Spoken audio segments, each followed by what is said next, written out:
Bueno, ya estamos de vuelta en lo que será la última parte del día de hoy sobre el tema de la escatología, que es el módulo que estamos tratando. No sé si alguno de ustedes tiene alguna pregunta que nos haya escrito en el chat o que nos haya mandado, pero no se preocupen, vamos a ir contestando conforme vayamos avanzando en el programa de este módulo. Yo creo que mucho de eso va a irse respondiendo. No pierdas la esperanza, no pierdas la paciencia. Vamos a ir respondiendo a tus dudas, es lo más probable. Es el tema de hablar de estas cosas de la escatología. A veces sí es algo complicado, sobre todo, como dije hace rato, sobre todo porque probablemente muchos ya traemos algunas ideas preconcebidas o hemos escuchado por aquí o por acá trozos de información. Yo difícilmente he podido hablar con alguien que haya estudiado formalmente los diversos puntos de vista sobre asuntos escatológicos.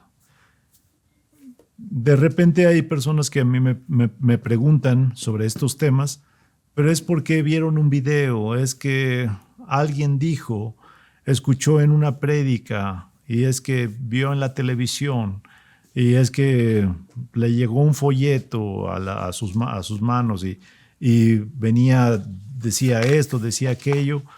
De repente hay voces en nuestro entorno que se oyen muy fuerte, tienen un volumen sumamente alto y hablan, y a veces hablan de cosas que es solamente un punto de vista, solamente su punto de vista personal, pero esto no quiere decir que así es como debe interpretarse, no es la única verdad a este respecto.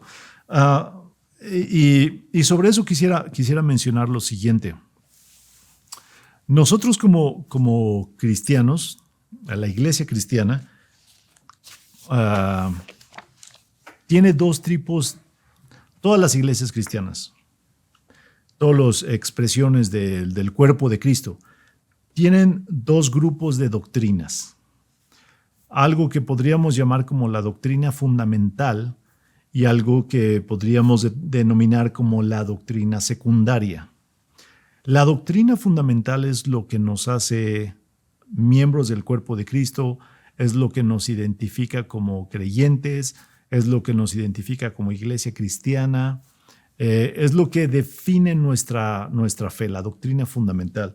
¿De qué hablo cuando hablo de doctrina fundamental? Pues hablo, por ejemplo, del concepto de la Trinidad, ¿no? Padre, Hijo y Espíritu Santo.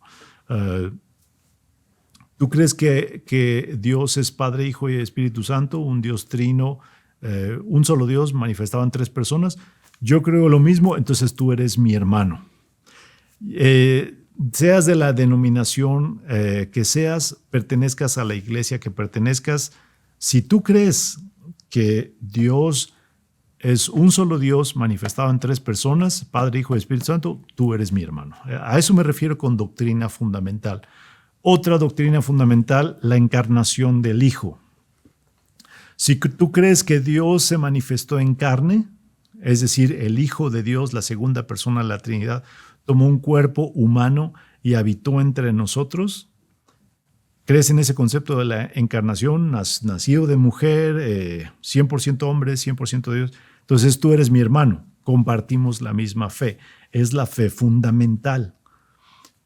Si tú crees que el sacrificio de Jesucristo fue en pago por nuestros pecados, es un sacrificio como pago redentor por nuestros pecados, una remisión de nuestros pecados por medio de la sangre de Cristo Jesús, tú eres mi hermano. Otra vez, doctrina fundamental. Y tenemos una serie de doctrinas fundamentales que se pueden resumir en varios símbolos de fe, o también conocidos como declaraciones de fe, credos, confesiones, catecismos de la iglesia cristiana. No estoy hablando de otra, estoy hablando de la iglesia cristiana.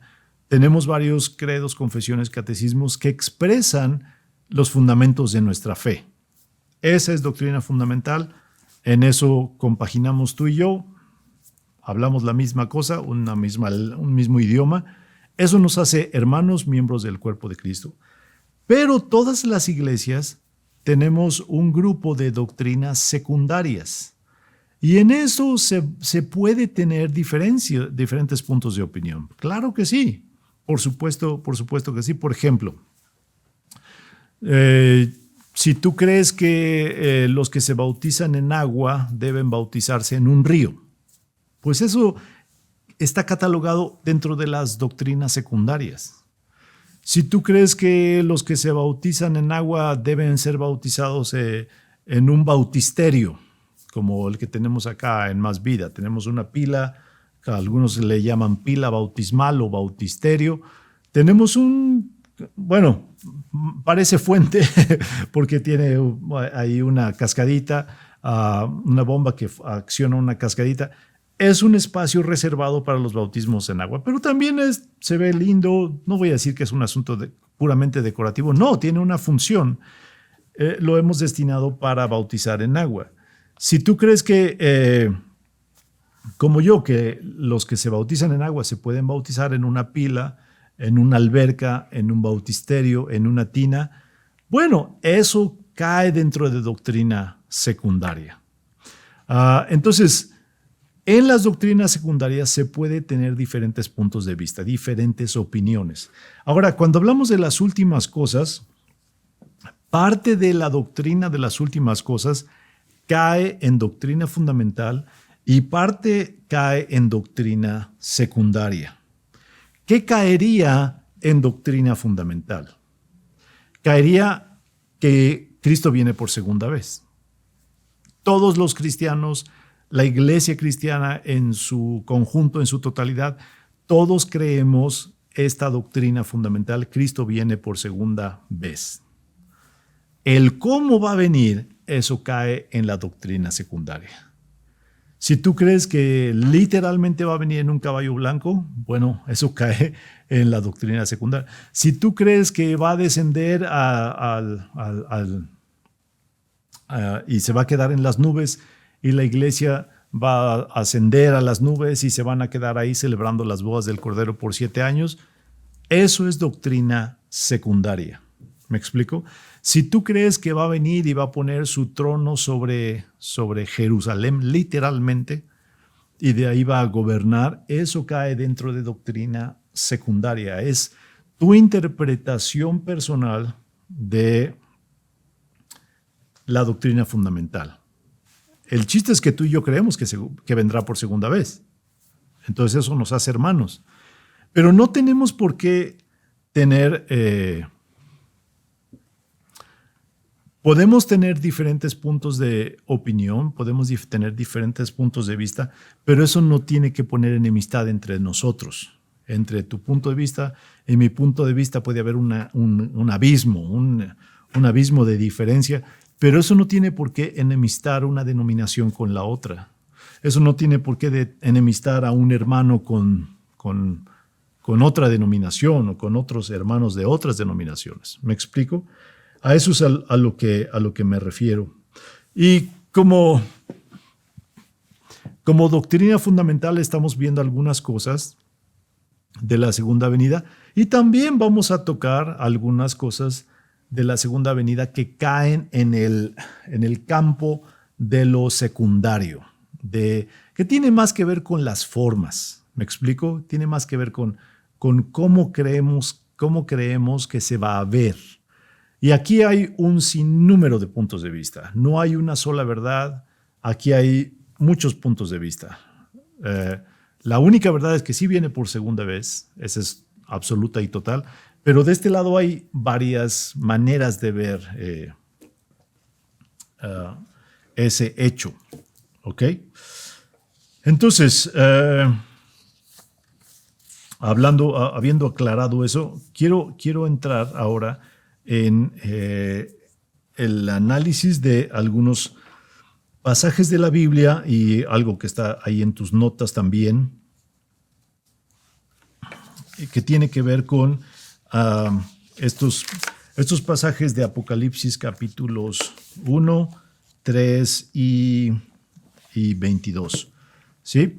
Hablando de las últimas cosas. Entonces, si tienes tu Biblia ahí a la mano, necesitamos ir a Apocalipsis capítulo 1, versículo 7. Apocalipsis 1, 7, que dice lo siguiente. Bueno, vamos a leer desde el 1.1 hasta el 8, 1.8, para tener un contexto de lo que estamos leyendo. La revelación de Jesucristo que Dios le dio para manifestar a sus siervos las cosas que deben suceder pronto, y declaró enviándola por medio de su ángel a su siervo Juan. Juan el apóstol, la isla de Patmos, ¿no? Que ha dado testimonio de la palabra de Dios y del testimonio de Jesucristo y de todas las cosas que ha visto. Bienaventurado el que lee y los que oyen las palabras de esta profecía y guardan las cosas escritas en ella escritas, porque el tiempo está cerca. Juan, a las 7 iglesias que están en Asia, gracia y paz a vosotros, del que es, del que era y del que ha de venir, y de los 7 espíritus que están delante de su trono. No vamos a meternos en interpretación de estos puntos. Vamos un poquito más adelante. Y de Jesucristo el testigo fiel, el primogénito de entre los muertos, es decir, el primero que se levantó de los muertos, a eso se refiere, el primero que resucitó, como ya te lo había mencionado hace ratito, el soberano de los reyes de la tierra, al que nos amó y nos lavó de nuestros pecados con su sangre, nos hizo reyes y sacerdotes para Dios su Padre, a él sea la gloria e imperio por los siglos de los siglos. Amén. Muy bien. Versículo 7. He aquí el que viene en las nubes, he aquí que viene con las nubes, y todo ojo le verá. Y los que le traspasaron, y todos los linajes de la tierra, lamentarán por él, sí, amén. Y luego termina esa sección con yo soy el alfa y el omega, el principio y el fin, el que es, el que era, y el que ha de venir, el todopoderoso. Vamos a analizar 3 pasajes. Este es el primero, Apocalipsis 1:7. He aquí el que viene con las nubes. Hay que subrayar, si tienes la oportunidad, subraya la palabra nubes, porque el concepto de la nube es sumamente importante en la Biblia. No todas las nubes son iguales. Incluso en lo natural, pues tenemos el cumulus nimbus, tenemos el cirrus, tenemos varios tipos de nubes, ¿no? Pero en la Biblia, cuando se habla de nube, está implícito algo que viene de lo alto, algo que viene de parte de Dios, algo que encierra en sí gloria, encierra majestad, encierra también poder, autoridad y otras cosas, ¿no? La primera vez que vemos, una de las primeras veces que vemos una nube representando como la gloria de Dios, una de las primeras veces que lo vemos en la Biblia, es en el peregrinaje del pueblo de Israel saliendo de Egipto y yendo a la tierra prometida. No sé si tú recuerdas, yo no recuerdo porque yo no estuve ahí, pero si tú lo has leído, en el peregrinaje en el desierto, Dios manda una columna de fuego, una columna que se hacía de fuego en la noche para mantenerlos calientes y darles luz, y se hacía nube, esa misma columna se hacía nube de día para guardarlos del sol y para hacer una guía en el desierto. Y esa nube les acompañaba, esa nube representa la presencia de Dios, esa nube representa también gloria, representa también una cobertura. Es algo que a todas luces expresa yo te estoy cuidando, yo te estoy protegiendo, te estoy guiando, te estoy cuidando, te estoy protegiendo. Todo eso representa.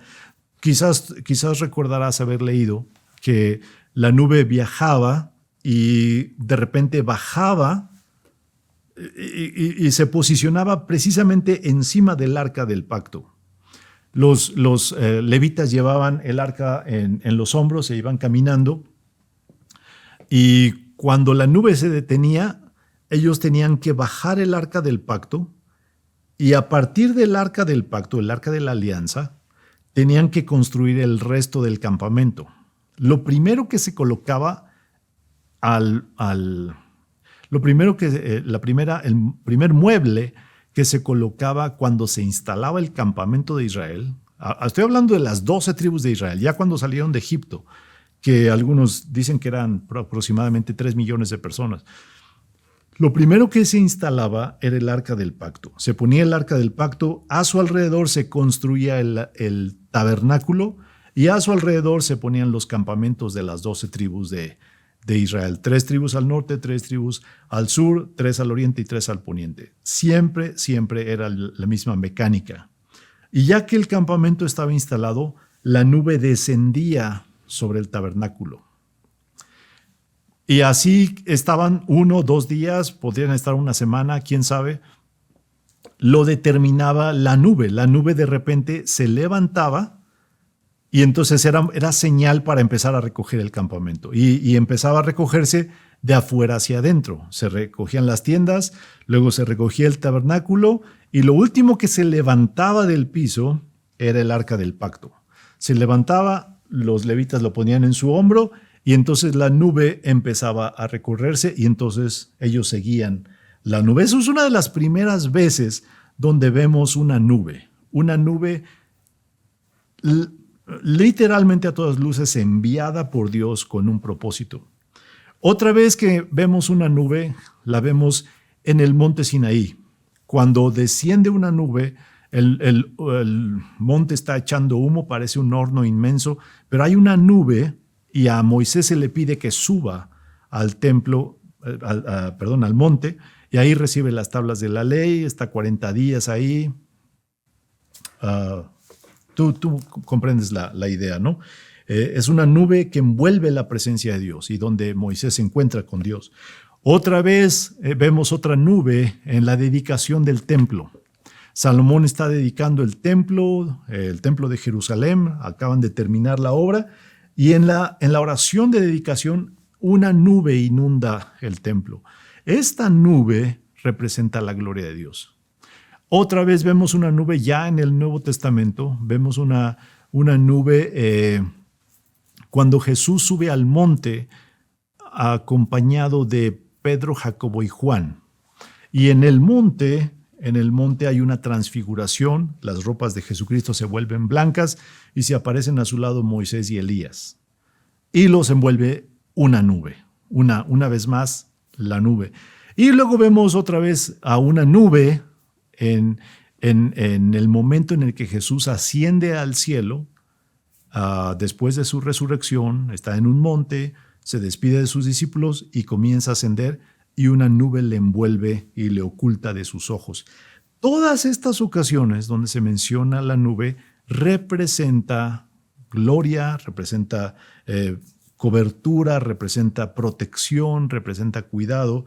Todo eso, este simbolismo que tiene la nube, está expresado aquí, porque algo que es un factor importante en la interpretación de las Escrituras es que la misma Biblia te debe ayudar a interpretar el pasaje que estás leyendo.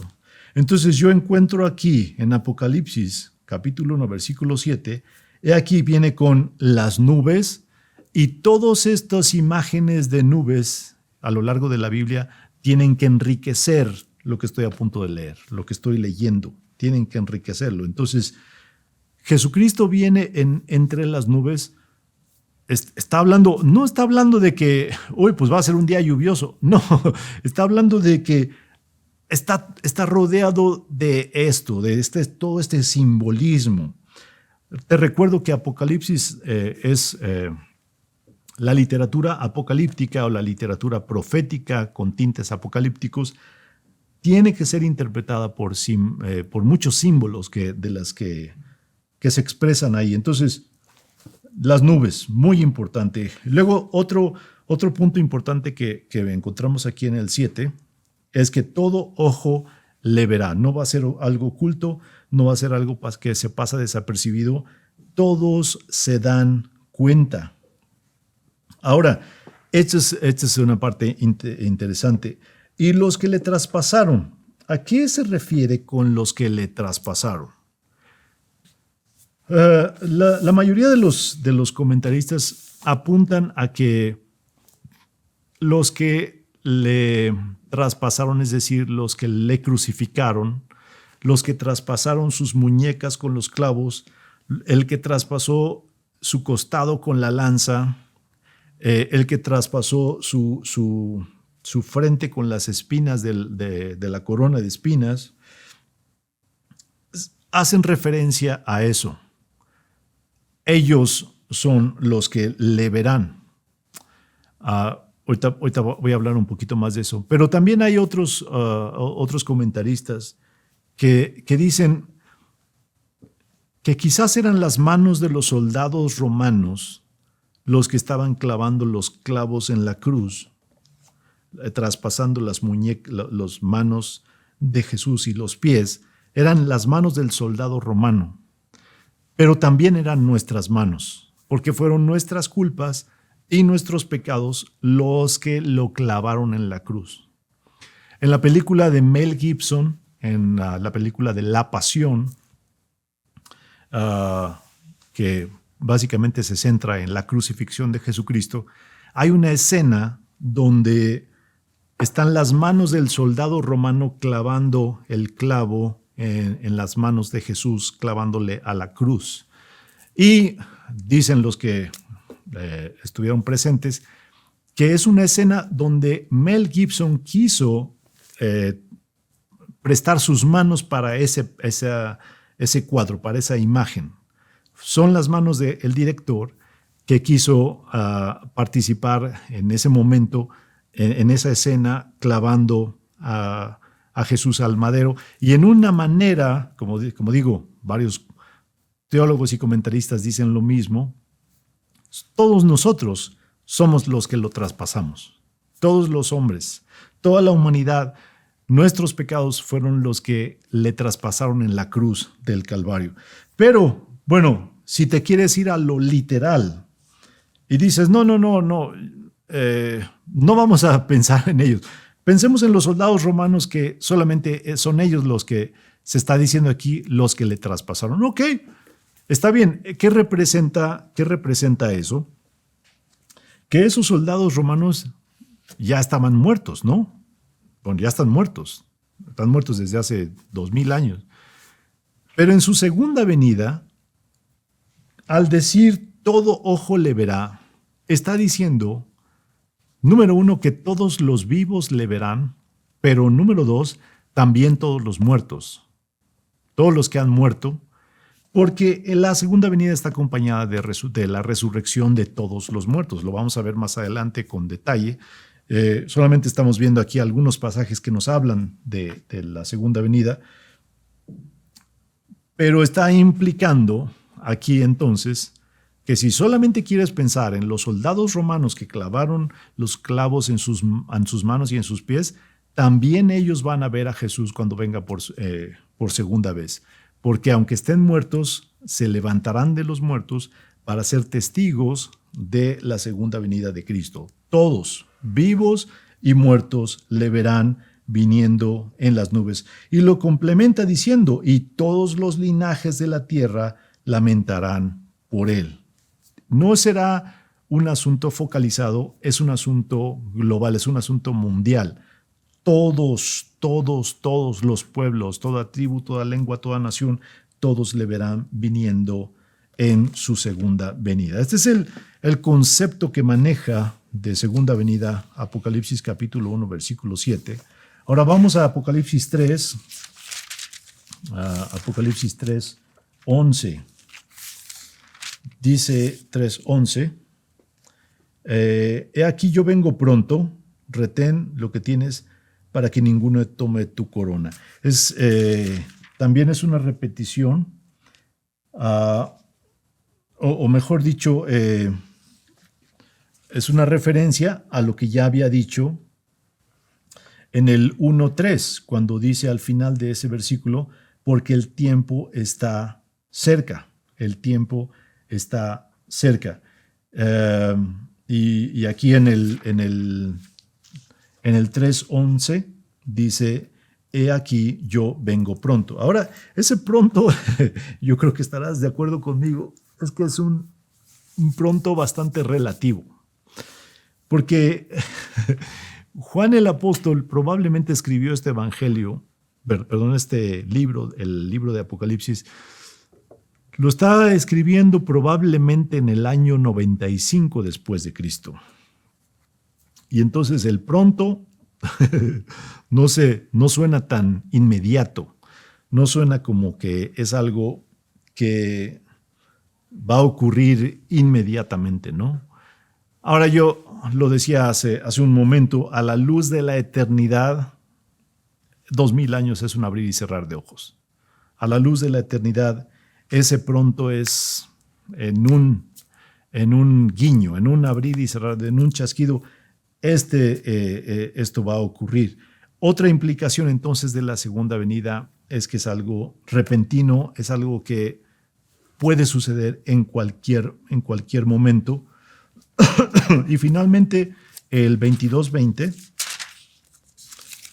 el tercer pasaje que quiero que veamos aquí, el 22:20, dice, el que da testimonio de estas cosas dice, ciertamente vengo en breve, otra vez hablando de la premura, de la inmediatez, en cualquier instante, ciertamente vengo en breve. Amén, sí, ven, Señor Jesús, ¿no? Este último versículo también es una referencia a que es algo inmediato, algo repentino, algo que en cualquier momento puede suceder. Pero quiero que subrayes, si es posible en tu Biblia, las palabras amén, sí, ven. Amén, sí, ven, Señor Jesús. Amén, que se traduce como así sea, y luego sí, es una afirmación, y luego ven, que es una petición. Me encantaría que tú subrayaras esas tres palabras, amén, sí, ven. Cuando hablamos de la doctrina de las últimas cosas, cuando hablamos de la escatología, invariablemente pues tenemos que mirar algunos pasajes del Apocalipsis, ¿verdad? Y hablando de eso, a algunas personas les da un cierto tipo de temor el leer Apocalipsis. Les da miedo, se les junta la familia a la hora de leer el Apocalipsis. O simplemente el estudiar respecto de estas cosas, de la muerte, del anticristo, de la persecución, este tipo de cosas, para algunas personas les es un poco incómodo, les da temorcillo, prefieren ver otros pasajes en la Biblia. Sí, pues claro, ¿no? O sea, es más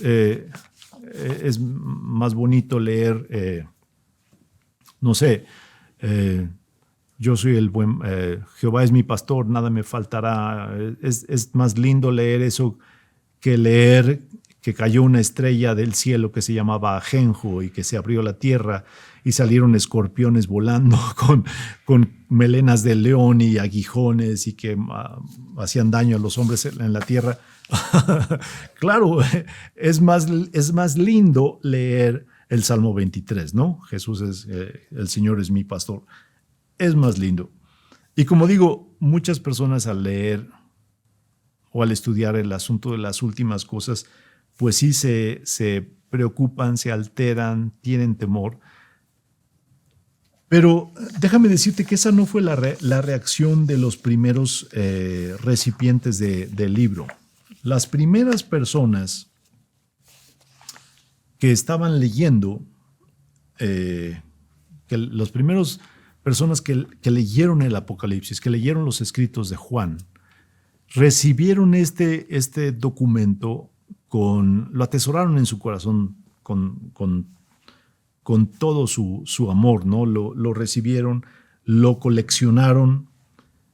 Prueba de ello es que a 2000 años de haber sido escrito, se conserva este libro y está incluido como uno de los libros, está incluido en el canon del Nuevo Testamento, un libro que es reconocido como inspirado por Dios. Y como digo, los creyentes del primer siglo que están leyendo estas palabras no son ajenos a mucho del sufrimiento que describe el libro de Apocalipsis. El libro de Apocalipsis nos habla de martirio. En el primer siglo, la persecución de los cristianos comenzó en el año 64 y se encrudeció, se volvió más feroz conforme fueron pasando los años. Y estamos hablando que este libro se terminaría de escribir posterior al 85 después de Cristo. Ya tenían fácilmente unos 20 años padeciendo persecuciones. Entonces no es raro para los discípulos leer sobre estas cosas. Para nosotros es un poco extraño y un poco ajeno porque probablemente jamás vamos a experimentar la persecución que vivieron ellos, ¿no? La persecución que han vivido los creyentes en China, la persecución que han vivido los creyentes en países de Oriente, de Medio Oriente, ¿no? Pero los primeros creyentes que leyeron estas palabras las abrazaron y las recibieron con fe, con esperanza. Y cuando se hablan de estos conceptos, como de ese mismo Jesús que fue llevado de vosotros al cielo, así mismo vendrá en una nube, como le decía el ángel a los discípulos ahí en el monte cuando Cristo ascendió y se quedaron allá viendo hacia el cielo, les dice el ángel, este mismo Jesús vendrá entre las nubes. Y luego Juan el apóstol, por revelación del Espíritu Santo, empieza a hablar de estas cosas. Vienen las nubes, todo ojo le verá, incluso los que le traspasaron. Todas las naciones le recibirán. Cuando dice aquí que en breve, pronto, he aquí vengo pronto, todas estas cosas nos deben llenar de esperanza. El estudio de las últimas cosas, la lectura del Apocalipsis, más que temor, debería de producir en la iglesia esperanza. Debería de producir gozo, alegría, paz.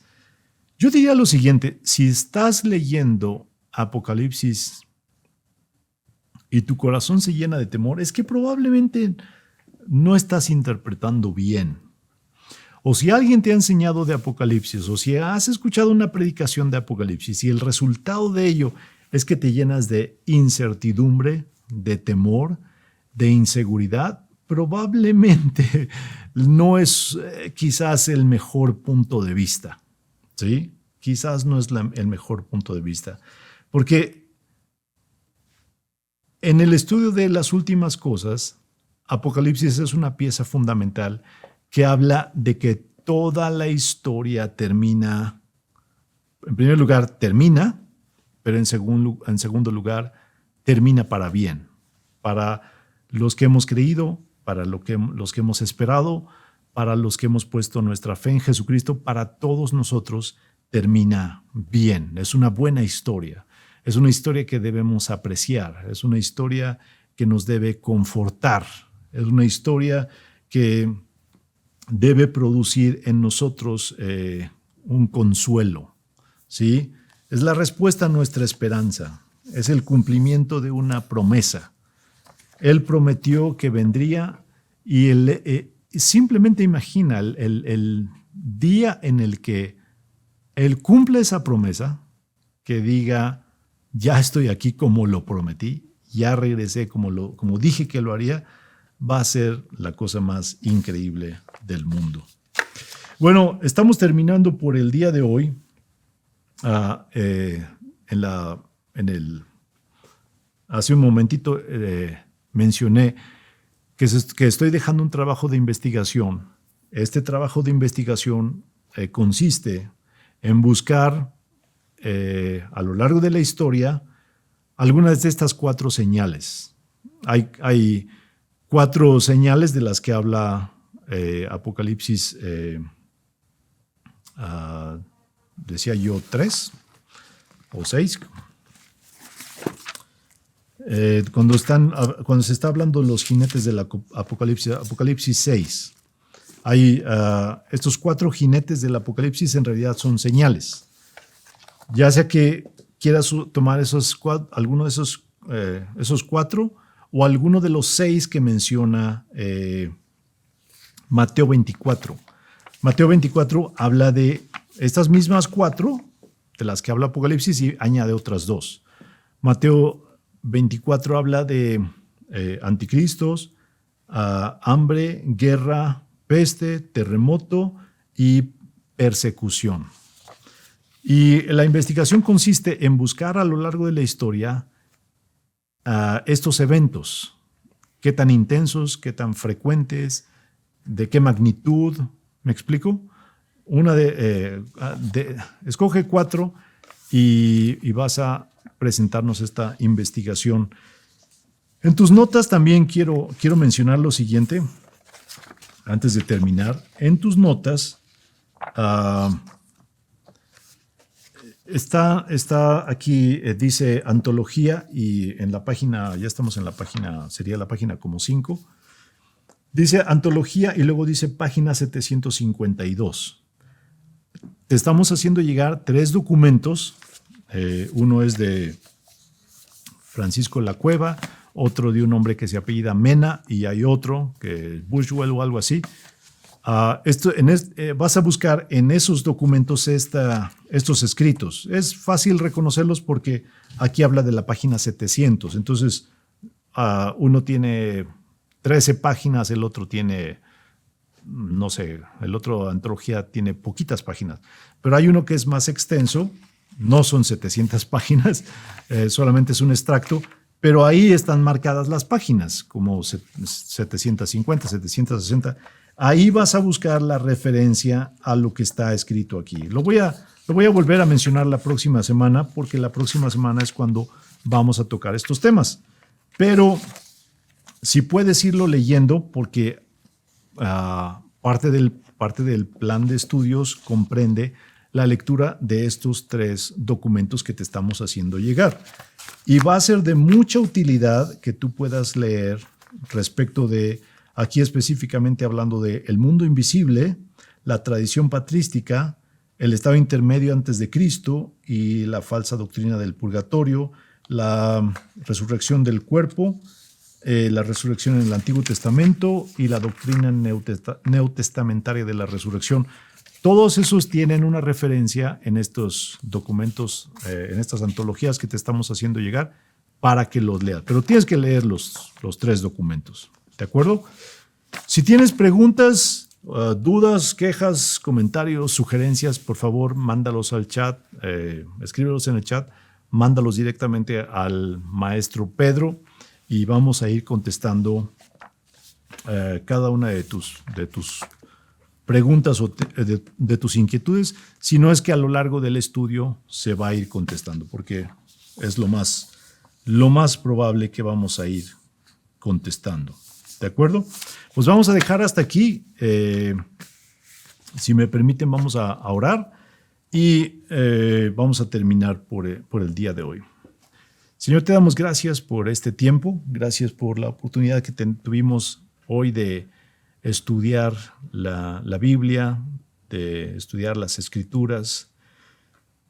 Respecto de este tema de la escatología, las últimas cosas, Señor, yo te ruego antes que cualquier otra cosa que sea tu Espíritu Santo el que nos abra el corazón, los ojos, los oídos para escuchar tu voz, para verte a ti en nuestro estudio, pero también yo te ruego que traigas a nuestros corazones paz, seguridad, confianza, esperanza, que no veamos estos temas con temor de, ay, ¿qué va a pasar?, sino con esperanza, con alegría.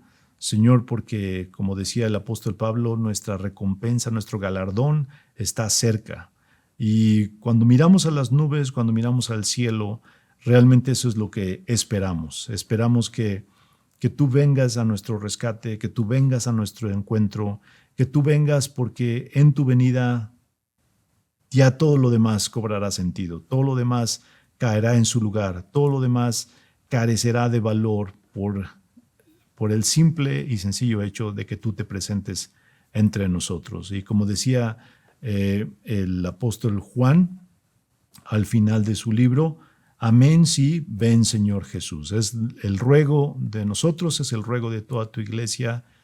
Amén, sí, ven Señor Jesús. En nombre de Cristo Jesús oramos, amén. Bueno, nos vemos la próxima semana. Espero que se conecten a tiempo para poder ver los temas que continúan. Que Dios les bendiga. Hasta luego.